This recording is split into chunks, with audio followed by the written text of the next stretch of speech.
Bonjour et bienvenue chez le Neuf Reptile.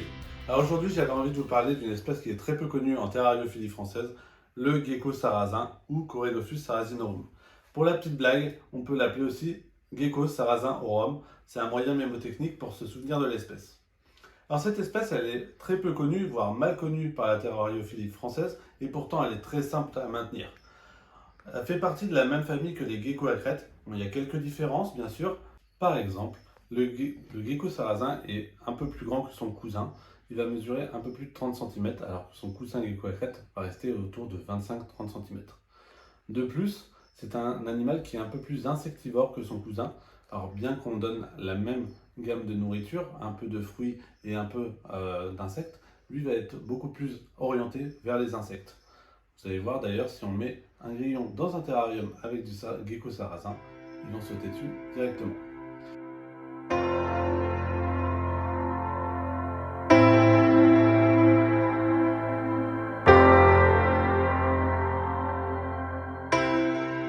De plus, le gecko sarrasin a beau être un animal nocturne, vous avez plus de chances de le voir en activité la journée que son cousin gecko à crête.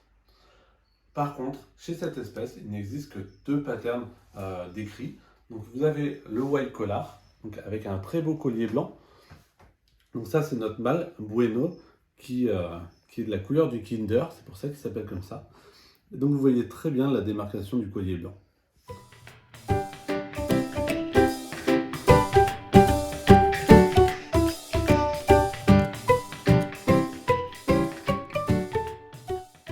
Alors il existe aussi un deuxième pattern, c'est le pattern plutôt classique. Donc là vous avez une femelle qui s'appelle Lola et qui est du coup un Corelophus sarrasinorum plutôt classique.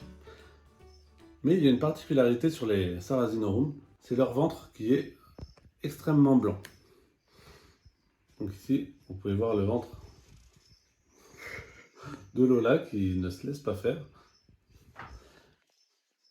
Et l'avantage chez cette espèce, c'est que quand les femelles sont gravides, on peut voir les œufs à travers leur petit bidon. Donc là, vous avez une femelle avec 2 œufs qui sont prêts à sortir. En termes de comportement, le gecko sarrasin est un gecko quand même extrêmement curieux. Du coup, il est facilement manipulable. Bien sûr, il faut les entraîner depuis tout petit.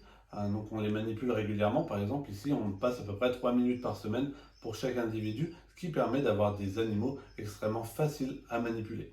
En plus, étant très curieux, ils n'hésiteront pas à venir sur vous.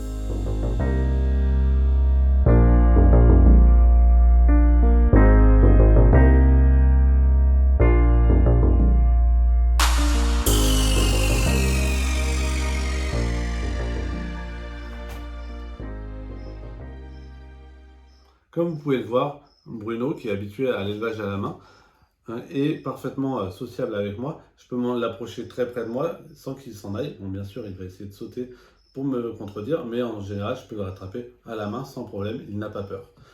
L'avantage de ce gecko, c'est qu'il y a très peu de risques qu'il fasse une autotomie, c'est-à-dire une perte de la queue. Et dans tous les cas, contrairement à son cousin Corelophus ciliatus, elle va repousser. Donc c'est très important de ne pas vous inquiéter s'il perd sa queue, ça repousse. Alors le gecko sarrasin est souvent confondu avec un autre gecko qui est un peu plus rapide, c'est le gecko vitatus. Alors souvent on en trouve des geckos vitatus peu onéreux, par contre il y a beaucoup d'imports, donc de WC, donc capturés dans la nature, contrairement au Corelophus sarrasinorum qui est principalement élevé en captivité. Nous ici on a élevé plusieurs jeunes qu'on vous montrera plus tard dans la vidéo, mais on a un mâle pour 2 femelles. Donc si vous en cherchez, n'hésitez pas à nous contacter. Et maintenant on va parler un peu de son habitat. Pour cet animal, pour un adulte que vous voyez sous vos yeux ici, moi je conseille des terrariums de 45, 45, 60 pour un seul individu. On ne mettra jamais un couple ensemble toute l'année parce qu'il y a des risques de morsure qui peuvent apparaître. Donc on sépare les individus individuellement. Donc 45, 45, 60 pour un adulte. Par contre, disparaît, réapparaît. Alors là, je vais vous montrer 2 juvéniles. Alors pour le coup, ils ne sont pas encore habitués à être manipulés. Du coup, ils vont être un peu rapides.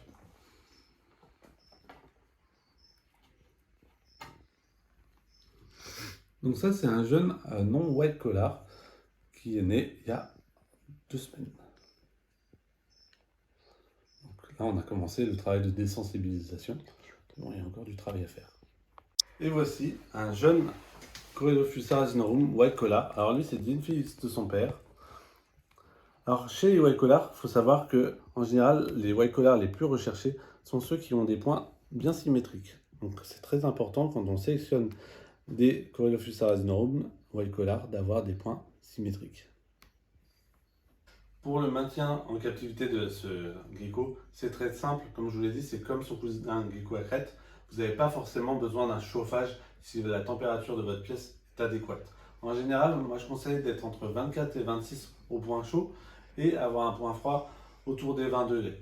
Et la nuit, descendre à 20 degrés ou un peu en dessous, à 18, ce serait le top. Vous pouvez parfaitement faire un terrarium planté avec des cloportes et tout. Faire un terrarium bioactif, c'est possible. Ici, moi, j'utilise des plantes artificielles, mais dans tous les cas, il faudra assurer une humidité à peu près à 80%, faire des pics en arrosant manuellement ou automatiquement, ça dépend du nombre d'animaux que vous avez, avec 1 ou 2 pulvérisations par jour.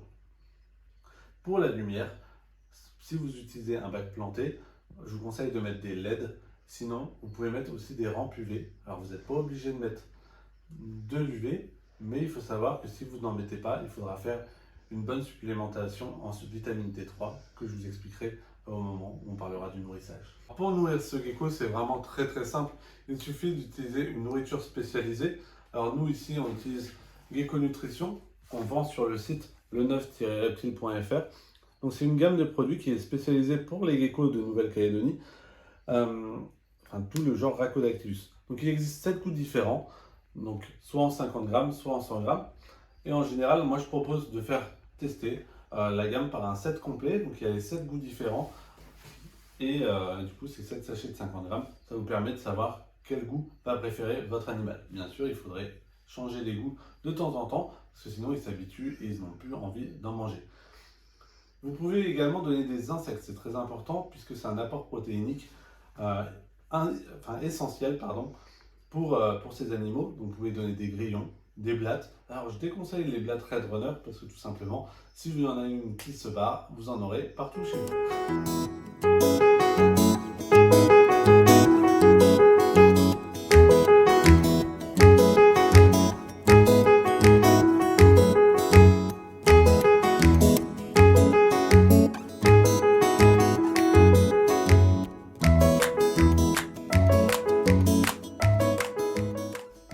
La nourriture spécialisée n'est pas totalement complète, il manquera un peu de calcium.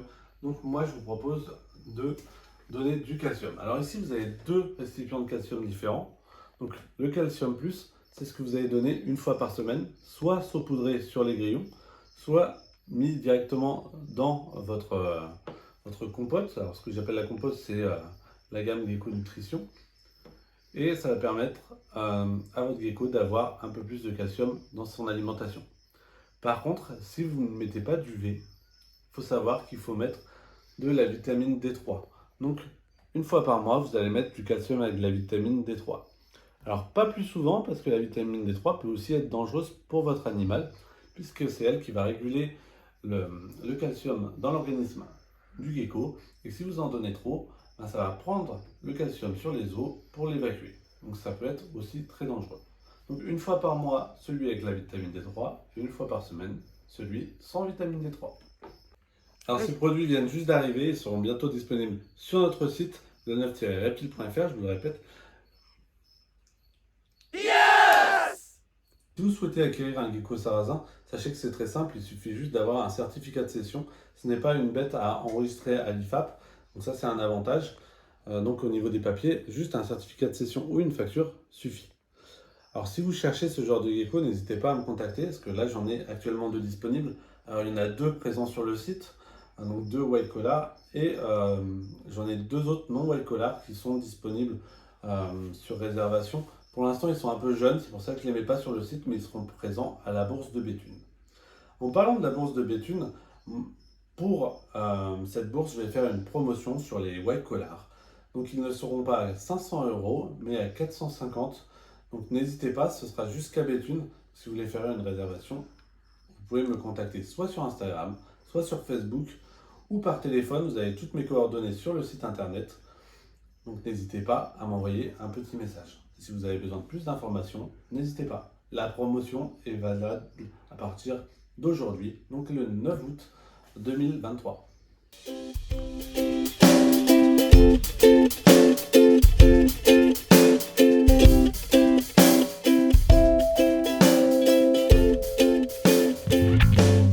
Pour vous rappeler, la promotion est valable d'aujourd'hui, donc le 9 août 2023, jusqu'au 27 août 2023.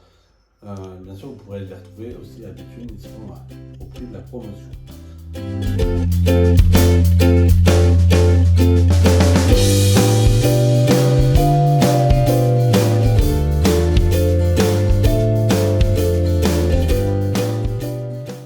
Si vous souhaitez nous rencontrer, n'hésitez pas à venir à Béthune le 27 août, on sera présent. Il y aura aussi Laurine de Soriana.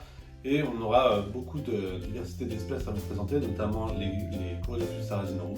On aura aussi du Ciliatus, on aura l'Auriculatus. Donc bref, beaucoup d'espèces. Donc n'hésitez pas à venir.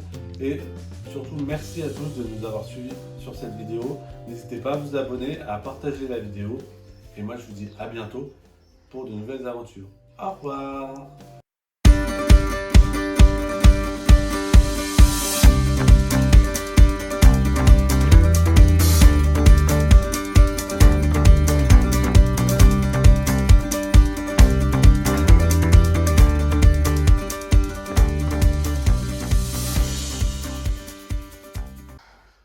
Tu m'as là? Ouais, je t'ai. Ok, bon, on peut recommencer. Vas-y.